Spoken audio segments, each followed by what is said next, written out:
disasters of the 1990s. And one of the things that's almost always true is that where the disaster occurred had been the most profitable department beforehand. It's hard with all of the stresses and all the pressures and all the problems that you have to solve when something's going well. It's very hard to take off the rose-tinted glasses and actually scrutinize it just as heavily as you would something where something's failing. Having worked in banks and having been an investigator in banks, it was interesting to me that these frauds, which seem minor on today's scale, a couple $100 million,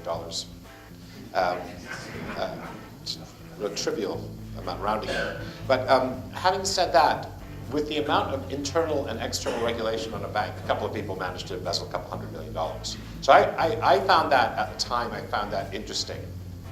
And those questions we want to ask ourselves as we get into this are what are the incentives in the system for these ethical mishaps? Are there any gray lines here between what's normal political behavior?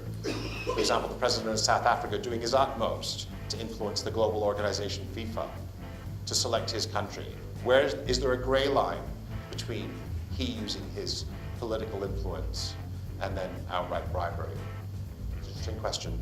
The words we talk about when we talk about values, honesty and integrity, are abstract. And so these very deep emotional and personal concerns frequently compete with abstractions.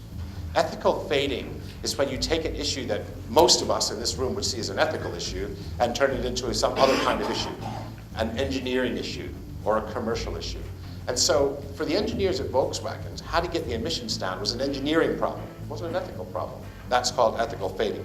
One of the things we'll want to pick up as people who are business executives is not whether or not how the ethical failure happened. That's interesting. It's super interesting. We want to talk about that. But we want to talk about the response. So how do people respond is an ethical dilemma in itself. We often think about structural solutions.